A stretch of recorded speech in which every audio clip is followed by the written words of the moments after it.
Bonjour à tous, je viens vous présenter la lecture que j'ai terminée hier.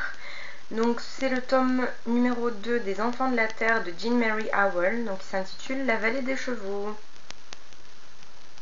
Voilà. Donc c'est aux éditions Pocket et il y a 700 pages. Donc je vous lis la 4e de couverture. Passé la surprise et l'émerveillement suscités par Aïla, la jeune étrangère aux cheveux blonds qu'ils ont recueillis, les hommes du clan de l'ours ont pris peur de ses dons extraordinaires. Parce qu'elle prétend chasser comme les hommes, parce qu'elle éprouve des sentiments inconnus d'eux, parce qu'elle voudrait garder son enfant pour elle seule, Aïla sera maudite et exilée. Pars à la recherche de ton peuple, lui dit Isa, la guérisseuse. Va vers le nord, retrouve ton clan et un compagnon. Un long voyage solitaire commence, au bout duquel Aïla rencontre deux jeunes gens insouciants et aventureux. L'un d'eux est John Dallar. Comme elle, il est blond et ses yeux sont bleus. Voilà. Donc, que vous dire? Donc, c'est un de mes coups de cœur, tout comme le premier tome d'ailleurs. Donc, c'est un roman historique. Ça raconte donc l'histoire d'Aïla, qui dans le premier tome a été recueilli par des personnes intitulées, qu'on appelle les têtes plates.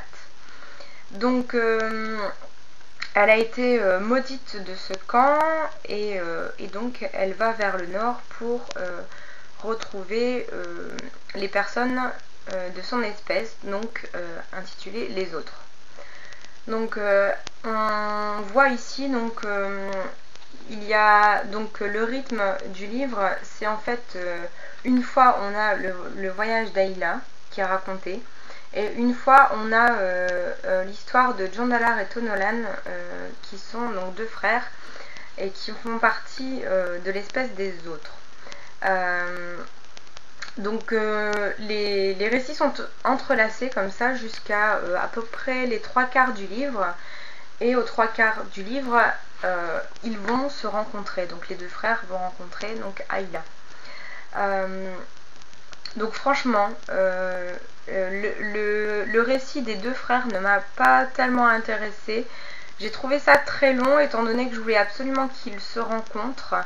Donc je ne faisais pas, je lisais pas vraiment, je lisais bien sûr, mais ça ne m'intéressait pas vraiment, parce que quand on a eu le récit donc des deux frères, on a eu le récit de leur technique de chasse, de leur technique comment faire un bateau, et la vie de ceux chez qui ils s'arrêtent lors de leur voyage. Et moi, ce qui m'intéressait le plus, c'était le personnage d'Aïla, qui est vraiment attachant et que j'adore.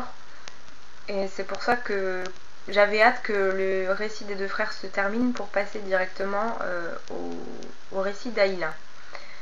Ensuite, quand ils se rencontrent, alors je ne vais pas tout vous raconter, mais quand ils se rencontrent, tout d'abord ils ne savent pas trop comment se parler, étant donné qu'Aïla utilise le langage du clan, alors que John Dallar utilise le langage des autres. Donc elle va devoir réapprendre, et voilà. Elle va d'ailleurs, donc Aïla va vers le nord pour retrouver les siens. Et en fait, elle s'arrête dans une vallée qui s'appelle donc la vallée des chevaux, comme le titre du livre, enfin de ce tome. Donc elle va s'arrêter dans cette vallée et elle va apprendre beaucoup de techniques. Donc c'est-à-dire la technique du piège, comment piéger les animaux afin de les chasser. Elle va apprendre la technique du feu fait par des pierres au lieu de tourner les bâtons. Pour que ça chauffe le bois, etc. Ensuite, elle va apprendre à apprivoiser des animaux. Elle va apprendre à monter à cheval, etc., etc. Donc c'est vraiment de grandes découvertes pour Aïla, et on va avoir progressé tout au long du livre et ça fait plaisir à voir en fait. Voilà.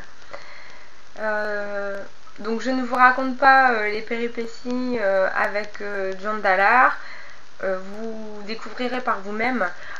Franchement, je donne la note de que sur 5 à ce livre puisque c'est un coup de cœur.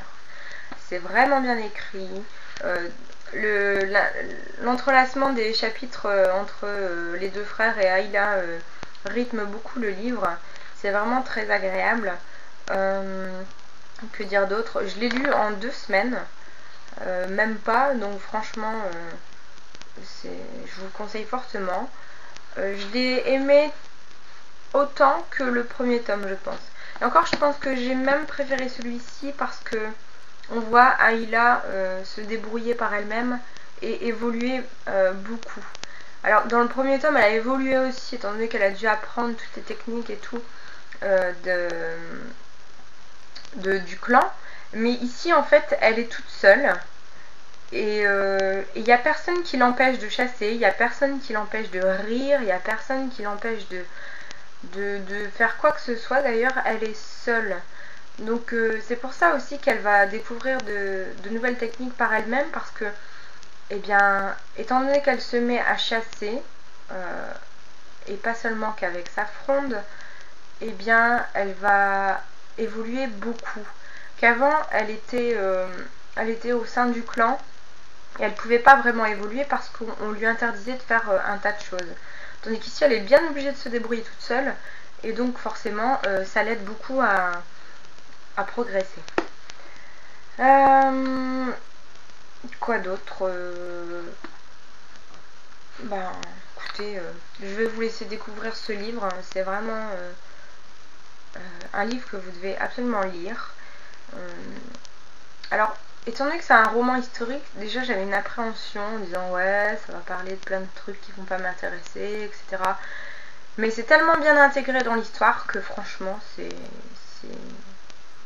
ça se laisse lire tout seul, et c'est vraiment un plaisir de lire ce genre de bouquin. Donc voilà pour ce livre. Donc c'était Les Enfants de la Terre, tome 2, La Vallée des Chevaux, de Jean Mary Howell, aux éditions Pocket.